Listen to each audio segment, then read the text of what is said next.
welcome to the Gym and Tonic Podcast. With me, Tim Chase, and yes, he is back. He has passed the interview, people. It is the co-host, Mr. Chris Kenny. What is going on, Chris? Oh, thank you for having me back, Tim. And I'll tell you, a lot is going on today. It's been very hot, so I decided to have a roast chicken just before coming on the show. I'm very hot right now. Why every time you come on the show do you start with a different accent? It's brilliant. Oh, you know, try and get my phone voice going, and then it all Hello. downhill. So yeah, this is episode 2. I forgot to say that in introduction. So a big thank you to everyone who tuned into the YouTube podcast last week. We had some amazing responses from Vickers, from Formula One car designers, from engineers, from teachers, from retired pensioners, you name it. We had some feedback, which is better than we were expecting. And thank you to everyone who listened to us on Spotify as well. Now, before I introduce today's amazing guest, I just wanted to say a big thank you to today's sponsor, and we're doing a giveaway. I'll put a timestamp in the description if you don't want to hear us rambling. We are giving away 3 litres. That is not 1, not 2. That is 3. Right, it's actually just under 3, I lie, litres of Eazy egg, liquid egg whites. So stay tuned, and we're giving them away later. Today's guest, I'm going to assume he's down here. I don't know which way I'm pointing. It is a very good friend of mine. He is a future classic physique competitor. He is the owner of SLS Fitness and the owner of SLS Domestic Gas and Appliance Repair. So he's a man of many talents. It is Mr. Stuart Lewis Fitness. How you doing, Stu? Yeah, not too bad, mate. Happy the gyms are open, finally, after 4 months. Yes. You've been back in action at the gym, I see. Yeah, 2 days. Just, Monday and yesterday. Went back. How was it going back after such a long period off? Was it very sore the next day? Yeah, it was actually okay. I had to hold back, obviously. My mind was like, go in, push what you was pushing before, like everyone else is thinking. But no, I literally went in, did their chest, back and shoulders on Monday, just very light. Just kept it nice and simple, just compounds. And then yesterday trained legs. Legs are sore today. Doesn't help when you're dragging out appliances all day and lifting boilers and stuff. So How is the gym? How is the gym? Is it busy or quiet? Oh, it's so quiet. It's perfect for me at the moment. If honestly, I'm praying it stays like this until next year, because then I can get on every bit of equipment and not have to worry about waiting around for someone. Nice. What about you, Chris? Gym or not? No, it is home for me at the moment. I'm giving it a bit of a, see how the land lays after all. I want to kind of be a bit cautious due to the nature of my job. I'm just, trying to just stay away as much as I can from places like that for now. But yeah, I'm doing all right at home, to be honest. I've just ordered some more weights, funnily enough, and a little bench. So that's apparently coming tomorrow. You just reminded me, Stuart, I remember your post, mate. Oh, yeah. Well, 2 days before the gym's open and they send me my dumbbells. Yeah, I waited 4 weeks for them, and then they turn up 2 days before. A lot of people can resonate with that. A lot of listeners and a lot of viewers have probably had the same. They've been waiting for months, and suddenly they appear when lockdown ends. Well, the bench turned up, which was fine, but I had nothing to do. I couldn't use it because I had nothing. So I just laid on the bench. You could just curl the bench, shoulder press the bench. That is brilliant. Literally there with your can of baked beans on the bench. I just sat on it and just watched TV. So Just get blown out. The one thing you literally didn't need, because you could have just built your own, and they deliver it. Now to the life of Mr. Stuart. I am going to start in the future about you're competing in your first ever show. Yeah. How do you feel about that? Nervous. I don't do well in front of a large audience. So I'll give you a perfect example. Last year, went away with my partner and her family, and you get dragged up on the stage. And I was thinking, it's my worst nightmare, being made to do stuff that you're not comfortable doing. But in all honesty, doing that, and I think you mentioned it last week, the bright lights, you can't see anyone. That's right. or anything. And to be honest, that actually gave me a real positive output on how it's actually going to feel being on stage. Actually looking forward to, but also quite nervous about at the same time, but nervous in a good way. Yeah, that's kind of leads into my next part of that question, was kind of what got you to that stage where you thought, right, I actually want to go and compete now? Probably people around me. Obviously yourself and Tim have competed, and then obviously seeing the shows and seeing the conditioning and how you guys looked, I was just like, I want that. Yeah. But You want it one better, mate. You're going bigger. Yeah, you want to do better than me. yeah, so then seeing obviously people very close to me competing, and then I think Generation Iron came out, or I'd seen it, and I was just like, that is a bit of me, pushing yourself to the ultimate limit of your body, and just seeing how you can push their limits and see where it will actually allow you to go. Can I just for anyone again watching this or listening to this, can you just sort of go into what it is you're planning to compete in, Stu, so people actually know kind of what your journey's for? Yeah, so I'm looking at competing in classic physique. So big legs, tiny waist, massive lats and massive shoulders. It's perfect for you, then. It's perfect for me. Do you ever consider another category? Like, I've done men's physique, Tim's done men's physique, and we spoke last week about the kind of the fitness model side of things. Did you ever consider doing those categories, or? I think because I've always had like quite large legs anyway, just from playing sport generally. I think I just always wanted to. I think if I had started off earlier, I probably would have gone through the categories. Yeah. And then just built my physique from being a fitness guy, a physique guy, then go into classic. But I think due to time restraints and obviously age and stuff, it's not something that I can spend a long time doing. So I thought I'd just throw myself into the deep end and just see what happens. Right. I want to kind of circle back to something that you spoke about in terms of other sports. What's your like athletic background? Did you like play football, or what were you like? So yeah, obviously if we go back, like high school, you had played football at a decent level, obviously with the high school going through the leagues and stuff there. Played a bit of semi-pro, tried to go pro, didn't happen. Then sort of got bored with football and then went into doing like martial arts. Oh, wow. So Thai boxing, karate, stuff like that. That's where obviously my frame, like my leg, like the strength of my legs came, because a lot of Muay Thai is kicking, punching, stuff like that. So I sort of always, whenever I'm doing a sport, I'll always try and see if I can go quite far with it.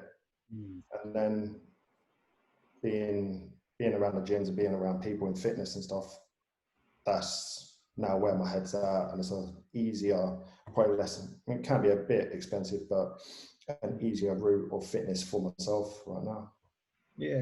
How long have you actually been, I want to say, training quote unquote properly? Like, I kind of say I've been training properly as in following a diet, following a good training regime for about 5 or 6 years for me. If we'd say training, probably since the age of 18. Right. But actually properly training and knowing what I'm doing, 3 years. Yeah. When it went into bodybuilding, I will probably admit that I didn't know what I was doing for a good couple of years. You're lucky, mate. 2 years of training not efficiently. I think I had 10. Yeah. Yeah. I went from 16 to 26, where I thought I knew what I was doing, and I really didn't. I don't know how many you had, Chris. I think I was about 4 or 5 years of just mucking about and injuring myself. Yeah. Trying to do everything. I was trying to be the strongest, the fastest, the fittest, the biggest, the leanest, and just I was doing everything like okay. Yeah. I wasn't even doing it okay, so you beat me. When we're kind of training for all these different sports and just training now for the bodybuilding side of things, did you have any injuries during this period of time? Yeah, so I've never really been injured from playing sport. So in the gym, I've never actually done myself an injury because of training. So growing up, always had back issues. Didn't really know what it was. Went for tests, they couldn't really find out. And this went on for a good couple of years. Sort of turned out that I had osteoblastoma in my spine. Right. So it's basically non-benign tumours that basically sit between the vertebrae and push against the spinal cord when they flare up. So yeah, dealing with that and bodybuilding is quite difficult. So basically, if that's your vertebrae in your spine, like the spine cord running through it, they just sit nice and tucked in just inside. What are they made of? Like, what I'm trying to picture it. Like, what are they? Is it fluid or? It's like growths. It's like a growth. So it's like a non-benign tumor. So it's not cancerous. So that's a good thing. But they will flare up if I'm stressed, tired, or they just want to flare up. To be honest, it's not. It's manageable, but. And they have to stay there. You can't get rid of them. I'm guessing because it's too delicate a procedure on your spinal cord. I'm assuming. Yeah, so there's obviously I could have operations and stuff, but for the time scale of having to have it done, rehab, it's not something that I'm really looking into at the moment. I think if I wasn't going to do bodybuilding and I could afford to take that time off, then yes, I would probably have it done. But because it doesn't affect me enough day to day, I can live with it. But obviously, like Tim, yourself, you've known when it does flare, I can be off for a week. Legs, can't feel my legs, can't walk. And then within 2 or 3 weeks, I then have to sort of go back to basics again of, it sounds weird, but learning to walk again without pain and stuff like that. Yeah, I mean, this is the reason that we got you on the podcast, basically, as the first sort of official guest, because I know Chris is going to probably delve into this in a bit more detail as to how it affects your sort of daily life and your training. And all that. But from my point of view, you know, to know someone and watch someone going through what you're going through and still achieving so much in all aspects of life, it is just absolutely inspirational. I mean, when I first met you, I mean, you were training hard, like going after it. You'd never know you had this issue to deal with. I mean, it's just something that have you kind of learned to just adapt to it, or is it?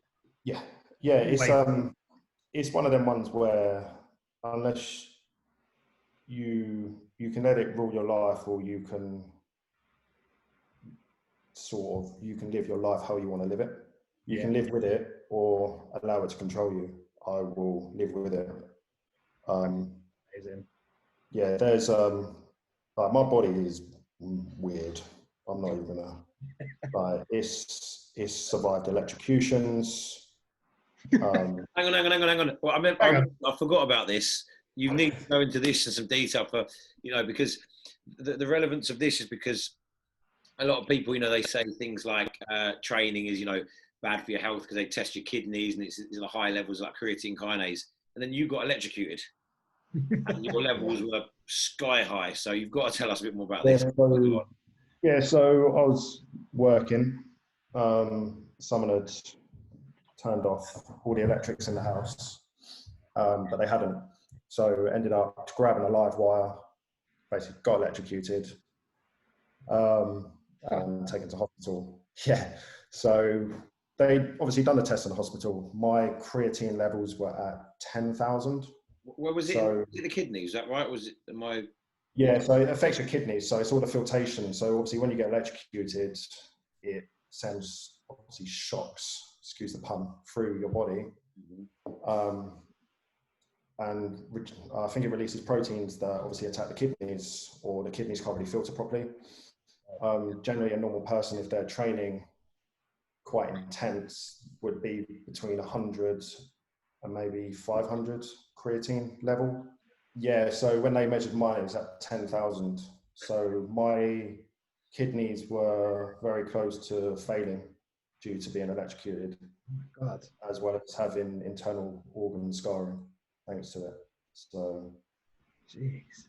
Any long-term effects of that electrocution? Because it was pretty serious. Remember you told me, like, I was surprised. Yeah, I was in hospital for 3 days. They wouldn't let me leave, obviously. Had to be on 5 or 6 drips, just putting salines and saline fluid through me, just to try and flush everything out. Obviously, had to do scans on all my organs and stuff, and they found that it had obviously scarred my heart, scarred my lungs, just due to the amount of voltage that had gone through me. So, wow, did that change your perception on life? Did you kind of lie there and have a new outlook on life, or have you been through so much already that you're like, it's just another day at the office? I'm invincible. It's not going to kill me. So I've proven, because I think a few months later I electrocuted myself again. So how do you do that? What? Yeah, thought I'd turn one plug off and just grabbed hold of the motor of a machine. So not as big a shock, but yeah, it's definitely woke me up at 7:30 in the morning. I can tell you that much. Better than any pre-workout. Yeah. You've got a light, Chris. It seems to be getting darker and darker. Yeah, it is, isn't it? Hang on. Give me 1 sec. Sorry, for everyone listening, because we're now actually managing to get on things like Spotify, Chris is literally sitting in the pitch black. Is that better? Well, I can't see you now. Now we can just see a chair. So Chris has turned into a ghost. Oh, have you got nothing on the bottom half? You wearing your boxers? No, I've got shorts. I'm just kind of winding up. Don't worry, guys. There are shorts on. Oh dear, sorry. Well, I forgot where we were. It was down to you, Chris. Yeah, himself. Yeah.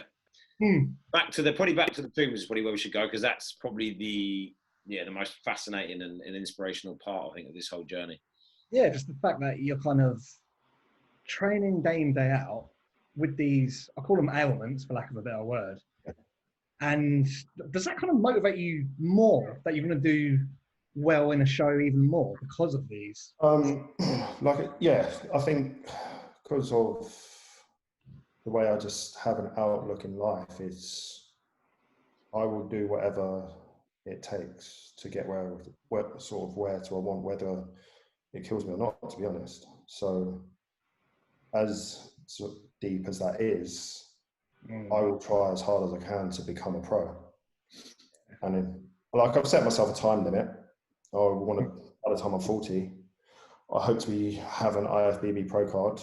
If I don't get it, then I'll have to see how things are when I'm 40, and then maybe give it a few more years, because you've got the likes of Dexter Jackson, he's in his 50s. So that's the beauty of this sport, isn't it? You can kind of go on as long as your body allows, really. It's not like football. You kind of get to 34, 35 and it's like game over.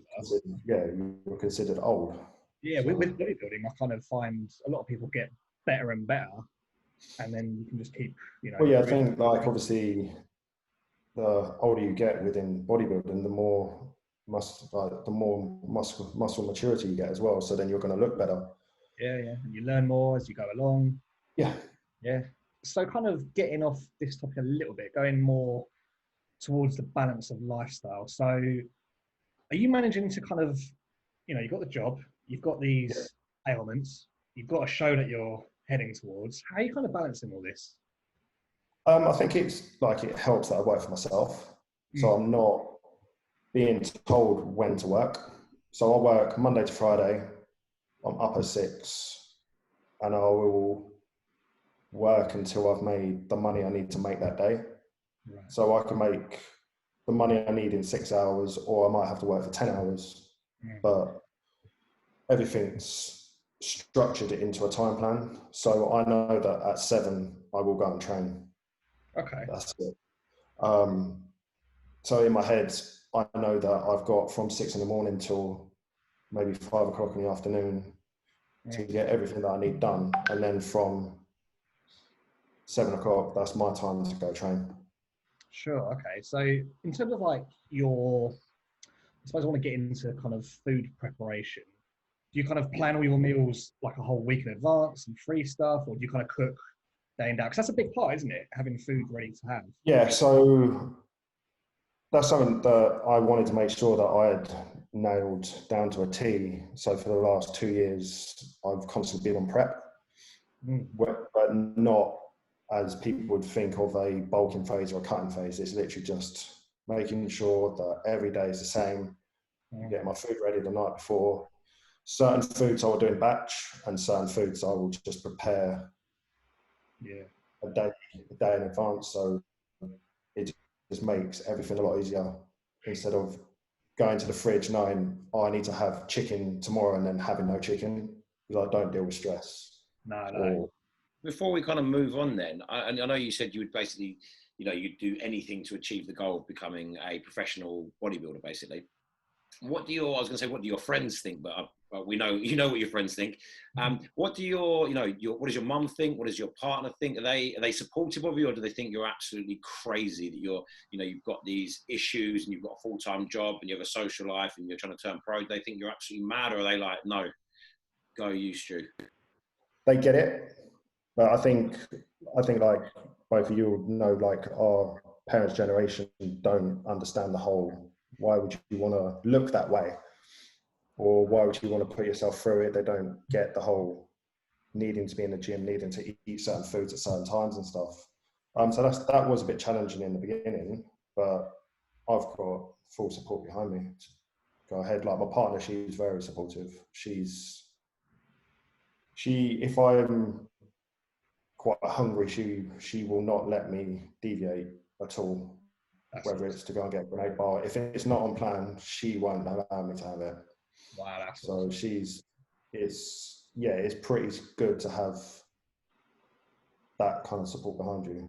So what's your kind of main trick then, your main tip for anyone that wants to sort of juggle this hectic kind of lifestyle between work? What do you think it is for you that is working, that is keeping you on track to your goal at the moment?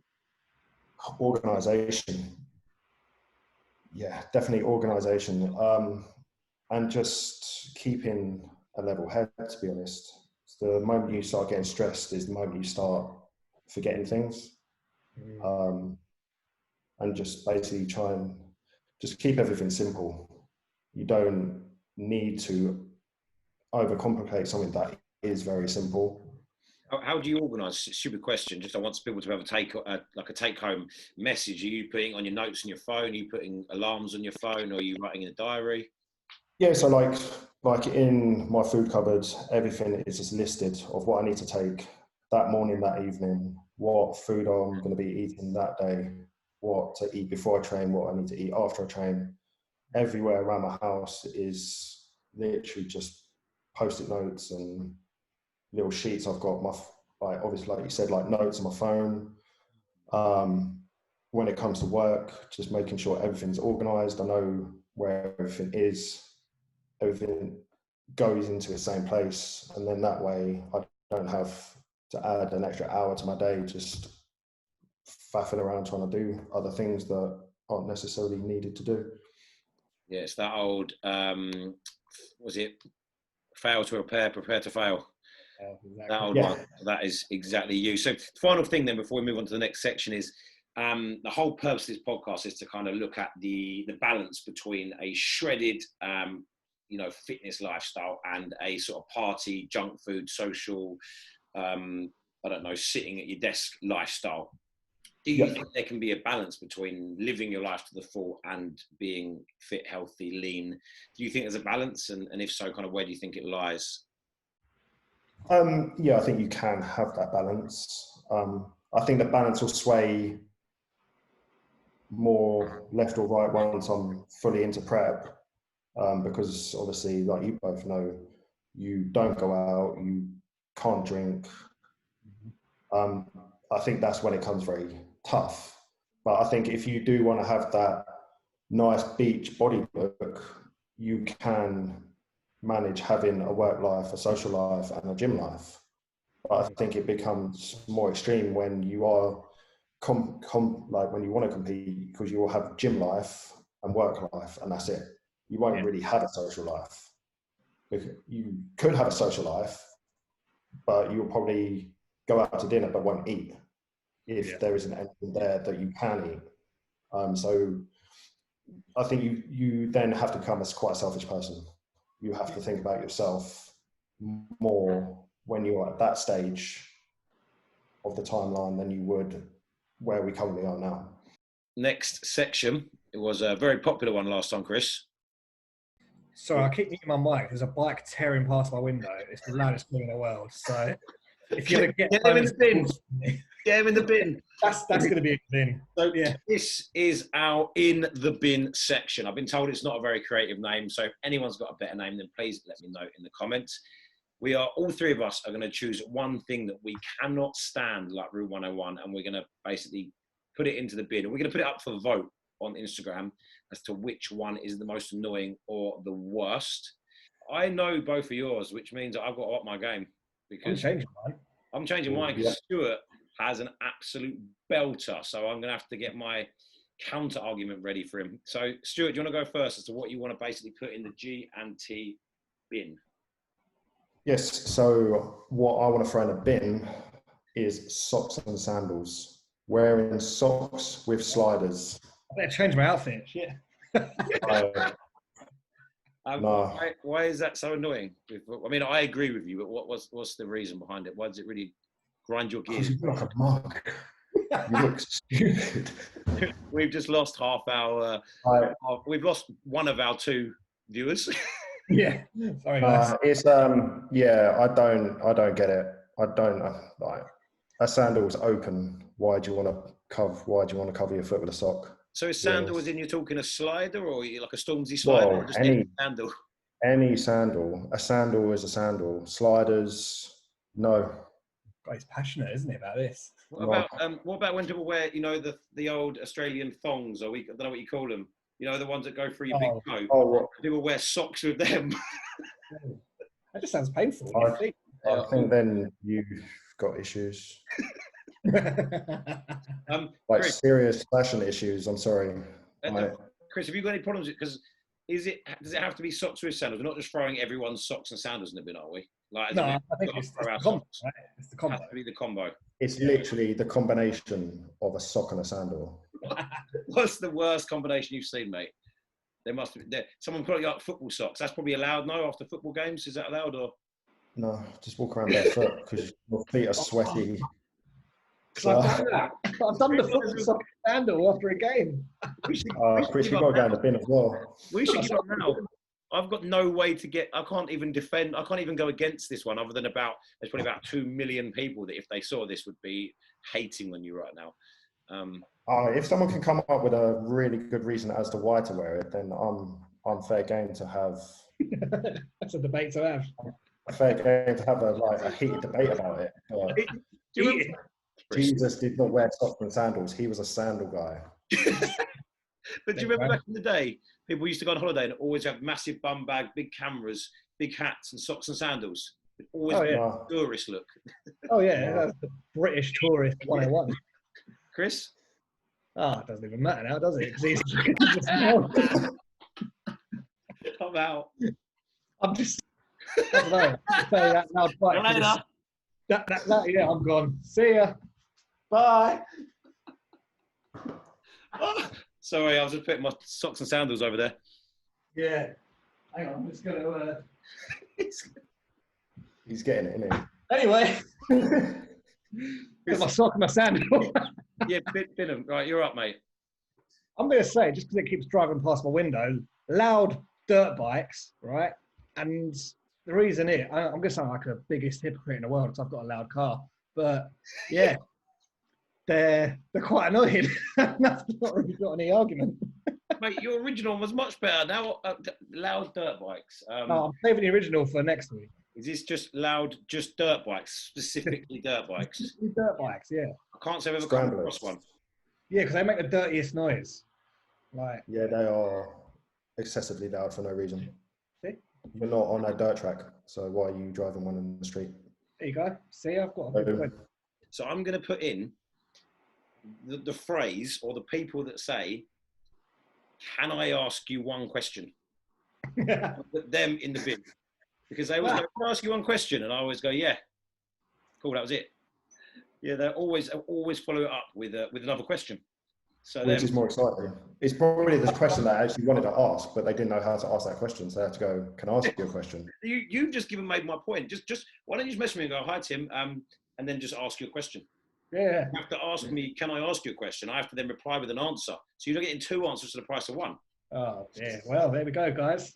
That's the in the bin.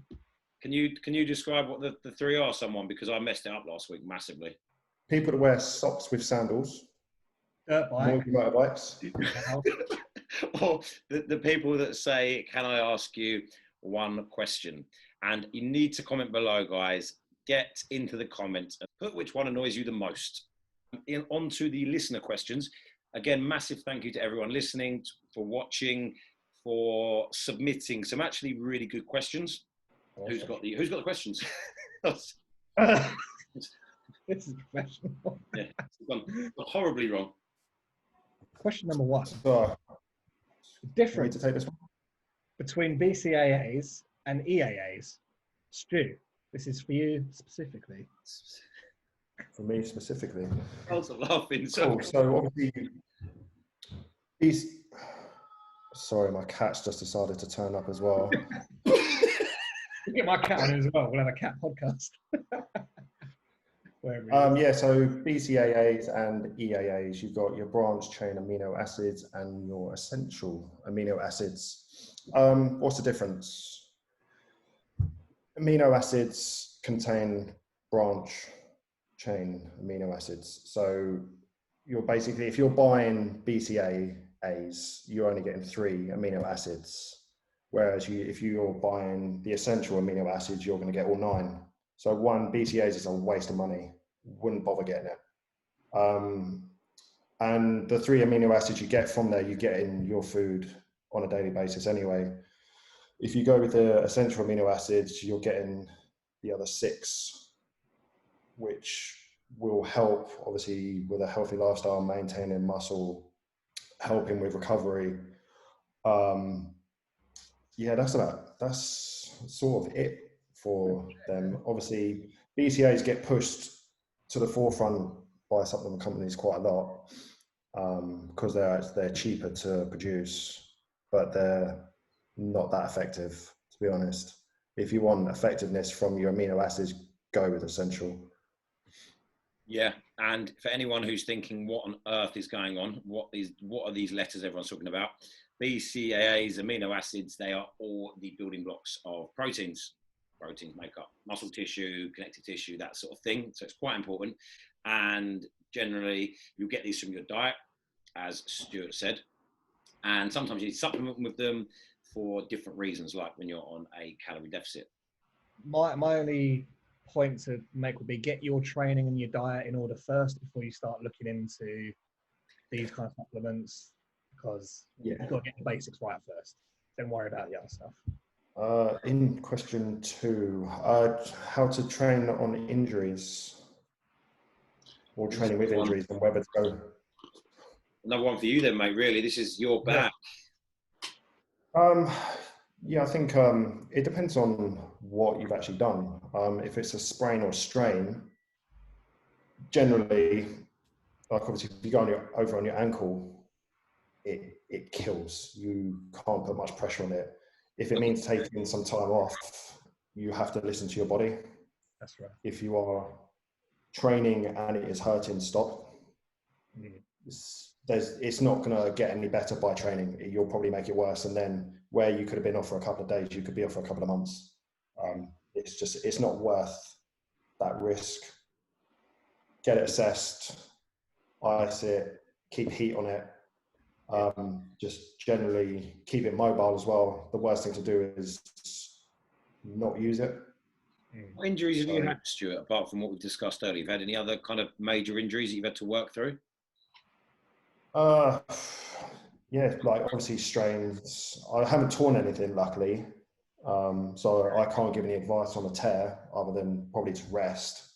But generally, it's more niggles. Like if I've trained legs really heavy, sometimes you might just have to back off the next time you train legs because you're not going to get the same effect. A good bit of advice is get a massage gun. Yeah. They work wonders. They are amazing. One of the best things I've ever bought. Do you know what my massage gun gets more useful right now? It's actually underneath my laptop to prop the height up. I'm not even joking. It's the only thing I could find that was like high enough.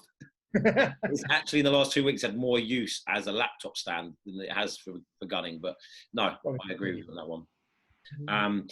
And for me, the main process I've done with every injury, like have my cruise ship repaired, it's see a physio, find out what you need to do rehab wise, find out what you can and can't do, and as soon as they say you can do something, go and do it. So I was going in the gym on crutches to do upper body.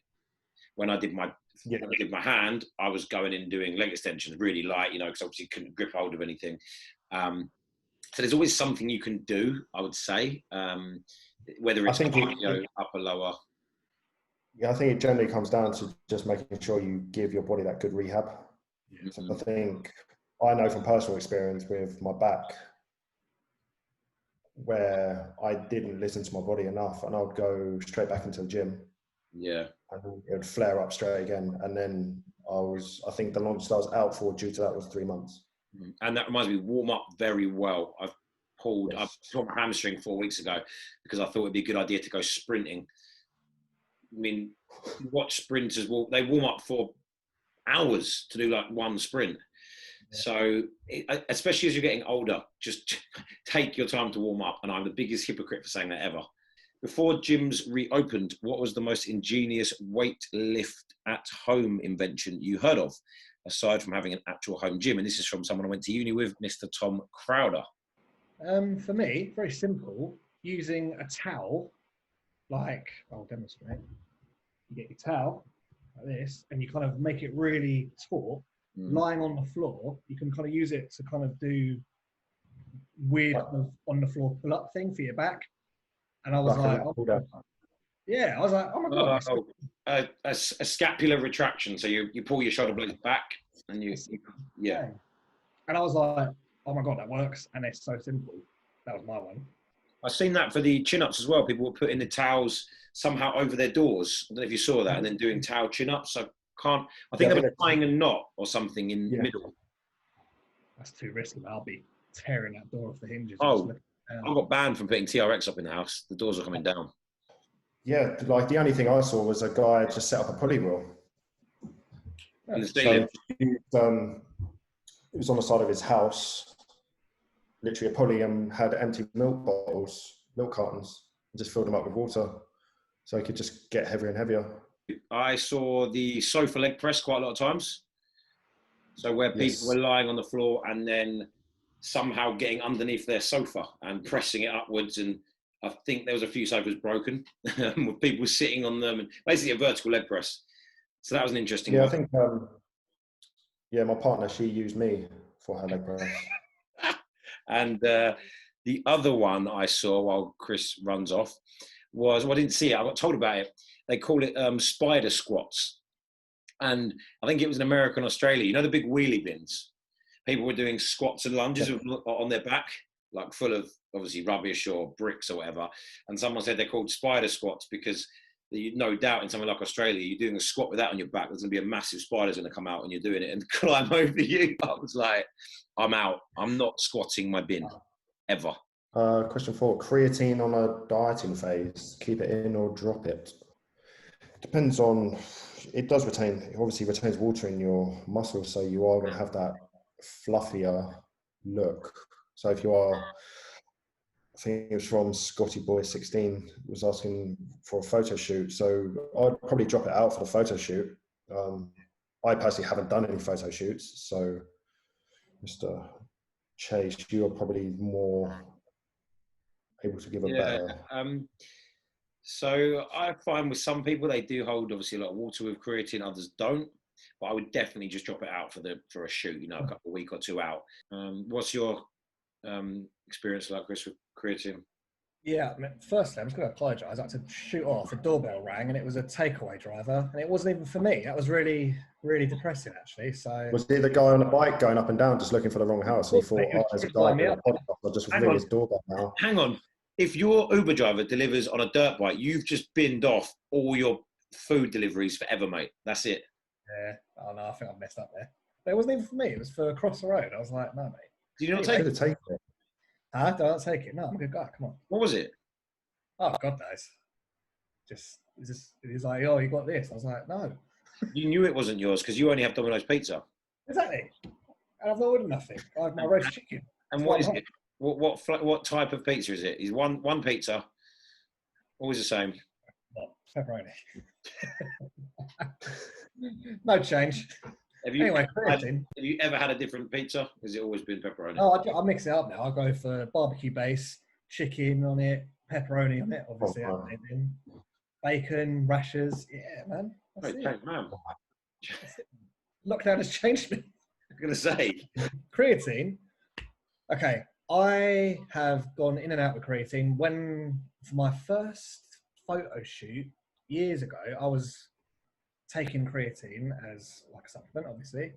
I left it in, but my face got quite bloated and watery. So I thought, let's try taking it out next time. So for my first ever show, I dropped it completely and I kind of got, a better look for me personally, because for me personally, I hold a lot of water in my face. So I look like a bit of a moon.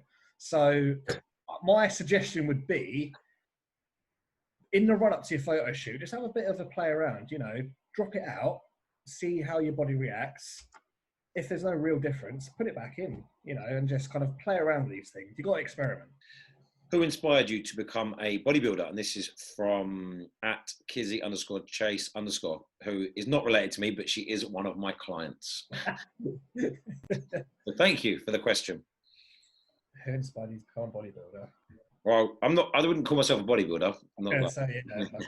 Okay. Who inspired you to get into fitness, I suppose, is probably what we're getting at with this. I wouldn't say I've had anyone sort of inspired me to get into fitness in general. I've always been quite an active person. So I was a bit of a overactive child. So I got pushed into doing stuff just to tire me out a little bit. But I think if we're going into what's inspired me to go into bodybuilding, I'd probably say you two, just from seeing what you do. On a professional level, probably Chris Bumstead, who is not the amateur Mr. level. Olympia. Chris Bumstead, yeah? Yeah, Chris Bumstead is the classic physique champion at the moment. Yeah. Well, we're getting him on in a few weeks, I think. Yeah, we're close. Yeah. He's got a wicked physique. Very, very good physique. Anyone who doesn't know anything about bodybuilding, just typing C bum. Actually, don't type that in. The letter C bum on Instagram. Not on Google. You might get some interesting images. But then into Insta and you'll see the guy is ridiculous. Whether you appreciate bodybuilding or not, you have to appreciate the time that's gone into this physique. I'm going to be really cliche, but it was actually Arnie. I didn't look at Arnold Schwarzenegger and want to look like him, but I wanted to get bigger, and someone gave me an Arnold Schwarzenegger plan. It was like a scan. I could hardly even make out what it said. And I thought that this was the golden recipe, basically, to being like muscular. And it was like probably just, the bog standard Arnie split, but I couldn't even see it. It was all like, so I followed that in the gym. And then when I kind of thought I want to get into competing, like fitness models, it was a guy called Rob Riches. And my first ever diet plan, I actually had a Skype call with him and got a plan from him. And a guy called Greg Plitt, Greg Plitt, who's now not with us anymore. Both of those guys, when you look at their physiques now, were the old Men's Health cover model. They were very lean and not actually that big. But you look at them now, I think they were tiny. But back then, that was like the epitome. Me, I kind of go into this in quite a bit of detail in my book. But there was a guy called Ziz from back in the day, and he was this Australian dude. He was like, at the time, I thought he was like shredded. He looked like Adonis. It was like, oh my God, I want to look like that. So that got me into the gym. After that, it was Arnold Schwarzenegger. I watched Pumping Iron. That got me really motivated. I knew Arnold Schwarzenegger was. I knew he was a big guy. I didn't really know that much about his bodybuilding career. So I started going into that side of things. Then it was Steve Cook. So more from that era you were talking about, Tim, of the kind of, the early men's physique days, the kind of cover model, if you like. And then actually you as well, Tim. Like, no joking, I was seeing what you were doing on the stage, and I was like, right, I kind of think that looks cool. I want to give that a go. I saw how you were pushing yourself. And yeah, it kind of just develop from there, really. Number 6 from Steve Christie Official. What's your ideal training split for real life? Well, for me, sorry guys, I'm just going to keep talking because why not? I've mucked about with various different routines. For me now, it's training. I mean, I say now, I mean, you know, when the gyms are open normally and all that kind of stuff. 6 days a week training for me works really well. And I do a chest day, a back day, shoulder day, an arm day, because my arms are tiny and I need to work on them, legs, and then I hit chest again because that's my kind of lagging body part. And then I'll throw abs in every kind of second day or so. And then I'll rest for one day, obviously, and then repeat it all again. That's why I like to do it. I don't tend to do things on the same order every week. You know, I kind of try and jumble it up a little bit. So I hit each body part quite a lot within like a 10-day period. That's just because it works for me. Oh yeah, me personally, I no disrespect to Chris, I don't like that split. I think it's very time consuming. So obviously if you, like you said, if you've trained chest on a Monday, you're waiting quite a long time to then hit chest again. But then it, like you said, it comes down to what best suits you as a person. I used to do that training, like they call it bro split, or how it's been said now, pro split, because obviously the pros are doing, that's the way that pros are training. I generally do rest pause. It's intense, but it's what I get most activation from it. Can you just explain what rest pause is for people that so if we're doing leg press, you will do your warm-ups. It's 3 sets to absolute failure every time. And then you, depending on how advanced into it you are, so me personally, I'll take 10 to 12 breaths, and then you'll go again until you hit absolute failure again. Stop, stay literally in the leg press. You don't get up and move around. Keep your legs in that position where they are on the plate, and then go again. And if you can do it properly, you can get some phenomenal results from it. Tim, your training split. I'm not giving away my secrets. End of. Done the classic split that you were talking about for a lot of my life. I tend to double up on body parts on week on. So, you know, I might do legs twice. At one point I didn't do chest for like a year. But currently, because I'm short of time, I am basically doing almost push-pull legs and rest day, pretty much roughly like that. And a lot of supersets because I'm doing 30, 40-minute workouts. Get in, get it done, get to work. Next question, I'll just talk, is from my good friend, Mr. Richard Holiday. He's just asked us very simply, Pepsi or Coke? Pepsi. Tim? I'm by myself. I'm going to say Coke. Pepsi Max Cherry, mate. There we go. Good. Well, I'm the odd one out, so I guess. What Coke? Coke, as in. Hang on. This was Pepsi versus. Yeah. Are you doing the Diet Coke, or are you doing Coke Zero, or just normal Coke? Full fat Coke, man. I don't muck about. Coke is horrible. No, it's almost as bad as socks and sandals. They're angling towards getting me in the bin at the moment. This is how today's show's gone. You can't see me. I'm answering doors. Was it question 8? Yeah, from my friend and Chris's friend actually, and you know him as well, from Ryan. If you do a workout in hotter temperatures, is that more beneficial? Because he lives in Italy, so he apparently trains in the Italian summer. We believe you, Ryan. We know you're training, mate. I think personally, I wouldn't train in the heat like that, just because of obviously your higher risk of dehydration and sunstroke. But the benefits of it, I'm not really sure. You can get a good tan, obviously, if you train topless. That's true. But vitamin D. Personally, I think it's just a higher risk of sun and heat stroke and dehydration. So it's probably less beneficial training out in a hot temperature than it is training inside in a actually air-conditioned building.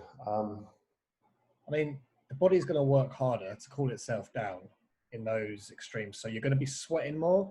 So you might have the, you know, impression that you're kind of losing more weight. But is that going to be the case? Possibly not. You know, you're going to have to really do it over an extended period of time, weigh up the cost benefits to previous amounts of training. So there's a lot that kind of goes into it. I think the short answer is you're probably not going to notice much of a difference, if anything. So Ryan, mate, just carry on with your normal powerlifting that you do inside. It's going to be really poor intensity. And if we're talking really hot, I mean, you're just not going to be able to lift. Question 9. Who is going to swear first on the podcast? Is that a question? That wasn't really a question. I just realised that no one's dropped a bomb yet. Oh, I thought earlier. Oh, did you drop one? I have to play it back. Well, fuck it. There you go. There's one now. We're meant to have confetti cannons, we said. Yeah.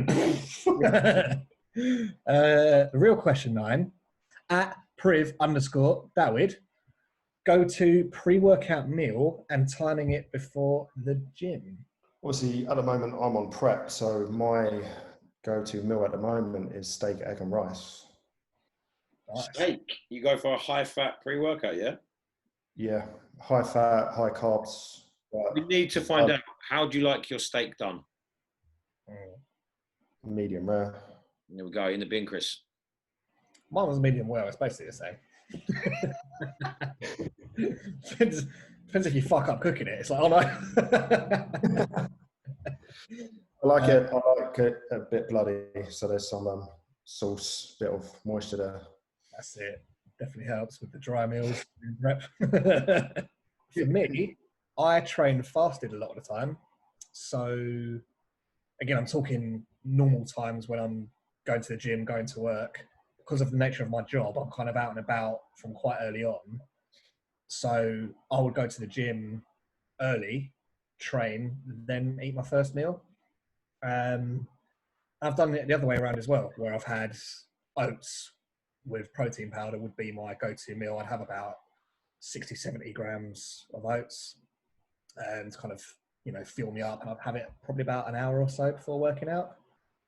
For me, it's a kind of a lifestyle decision at the moment. It's not like I'm training fasted on purpose. It's just I have to because of my work life. Did you find, obviously you trained, you done fasted and let's say call it loaded. Did you find one was better than the other for yourself? I can definitely push more when I've got food in me. I think naturally you've got more energy. You can kind of do a bit more. I got very used to training on an empty stomach and it benefited me because I didn't feel, because I get quite bloated quite easily. So sometimes I can get sluggish if I've had something in me.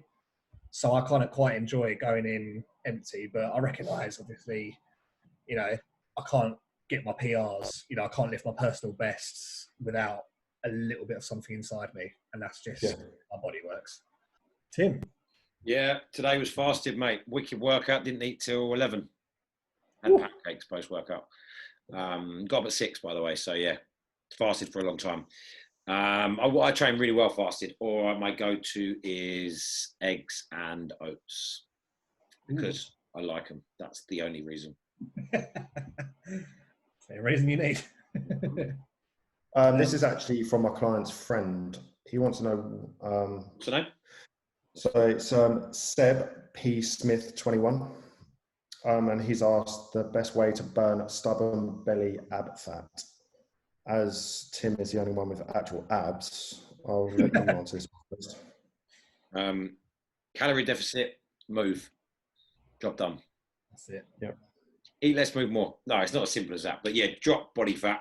And obviously we go into this a lot in these sort of podcasts, but just, reduce your body fat and it will go from your belly. It just may go from there last. If it's stubborn, the clue's in the name stubborn, it will probably be the last place it goes from. For me, it's lower back that goes last, but it will go. It just takes a bit of time and patience and hard work. Yeah, you can't spot, as in you can't target the area for losing the weight, if that makes sense. You're just going to have to go through the process of, as Tim says, calorie deficit, working hard, it will drop. I should have finished on the other question saying I have eggs for breakfast, and that was leading me straight into our giveaway. Hey. So if you've made it this far through the video, then what are you doing with your life? I mean, what are you doing? I mean, we've been on air for a long time, but I've taken some nuggets of information.